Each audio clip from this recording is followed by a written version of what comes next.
Welcome back, everyone, to the Malaysia Money Matters show. It's November 6th, 2025. Great to be back. And today we're doing our deep dive, really synthesizing the key news flow for you.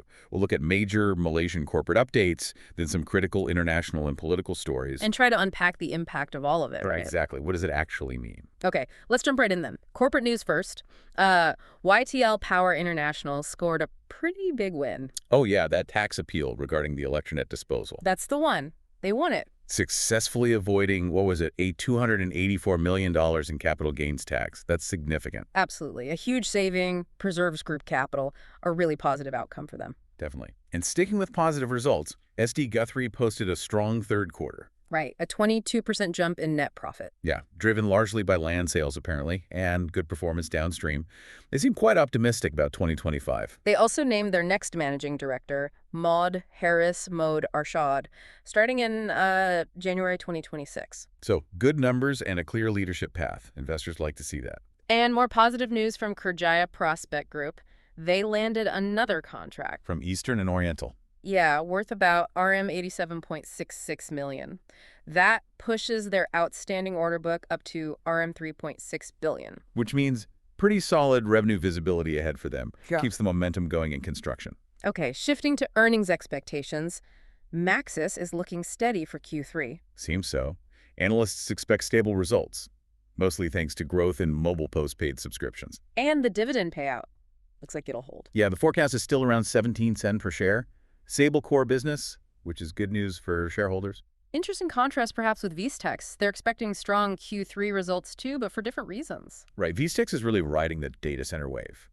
The demand for equipment, especially during the fit-out phase, is driving their growth. So they're capitalizing on that big push for data centers in Malaysia. Exactly. Capturing a nice slice of that booming market.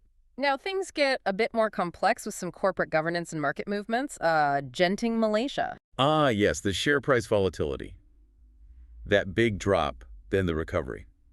Just before the privatization news. The government weighed in, saying the movement seemed legitimate.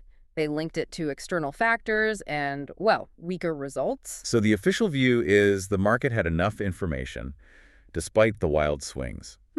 Still a bit of a head-scratcher for some, I imagine. Kind of like NextG. Yeah, NextG stated they couldn't explain that unusual steep drop in their share price either. Fell to a 6-month low. But they confirmed they're compliant with listing rules. Right. But unexplained drops like that always make investors a bit wary. Definitely warrants caution. Okay, a clearer picture at Jasikita, though. New leadership announced. Following a change in controlling shareholders, yeah.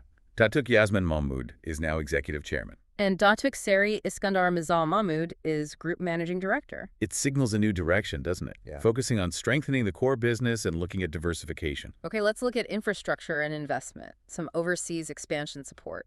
Right, XM Bank Malaysia, providing that US $70 million Islamic financing facility. For Kerjaya Land's Four Seasons Resort project in Okinawa, Japan. Supporting Malaysian businesses going global. Good to see. And domestically, airport upgrades are on the agenda. Sandakan Airport specifically. Yes, the Transport Ministry is talking to Malaysia Airports Holdings about using that dedicated airport development fund. Streamlining the funding process for these regional upgrades seems sensible. Absolutely. And on the energy front, Petronas made a big move. The deal in Canada? Yeah, a 20-year agreement with Pembina Pipeline for liquefaction capacity at the Cedar LNG project. That really helps diversify their global LNG portfolio, secures long-term capacity. A strategic move to strengthen their position in the global market. Okay, let's shift gears now, some major developments on the judicial front. Yes, really landmark rulings from the High Court. First, regarding the abduction of Pastor Ko back in 2017. The court ruled the government and police liable. That's huge. And ordered RM 4 million in damages, plus that daily penalty of RM 10,000 until he's found. Which puts the current liability around, what, RM 37 million. A massive sum. It establishes state liability for enforced disappearances. And importantly, the police were ordered to reopen the investigation. And also the investigation into activist Amri Che Mat's disappearance. His family was awarded RM 3 million too. For the failure to properly investigate. So real accountability being sought there. In another significant case, the family of the late Tun Dame Zainuddin got the green light to challenge the freezing of their accounts. The court found a prima facie case. Yes, suggesting the MACC might have acted in bad faith by prolonging the freeze under the Anti-Money Laundering Act. This legal battle will be closely watched. Okay, moving on to trade and regulation. An interesting flag raised about data centers. Yeah, the government pointed out they're only using about 47% of the power capacity they've declared or booked. That sounds inefficient, a risk of stranded assets. Exactly. So now they're pushing for new facilities to aim for 85% utilization. It raises questions about speculative applications for power. Making sure the demand is real before allocating massive energy blocks. Makes sense. And speaking of energy and regulation, Malaysia is considering its first carbon tax. The initial proposal is RM15 a ton, starting 2026. For certain polluting industries like iron, steel, and energy, yes, it's a concrete step towards climate policy. Could raise about RM1 billion a year, though that rate is lower than some neighbors, right? It is, but it's a start. On the trade front, Maersk's opening its big distribution center in Shah Alam is noteworthy. Their largest in Asia Pacific, reinforces Malaysia's position as a logistics hub. Absolutely. And Maersk themselves noted that global supply chains are slowly shifting towards Southeast Asia, partly due to trade tensions elsewhere. Interesting point. And speaking of trade tensions, a slight easing between the U.S. and China. Temporarily, it seems. China halted those retaliatory tariffs on U.S. farm goods. After the U.S. cut some fentanyl-related levies. Right. It cooled things down a bit, boosted global grain prices. We'll see how long that lasts. And finally, a word of caution from Singapore's central bank, MAS. Joining the chorus, warning about potentially stretched valuations in AI stocks. Echoing concerns we're seeing globally, urging caution after the big run-up and some recent profit-taking. Yeah, adds to the pressure on the tech sector right now.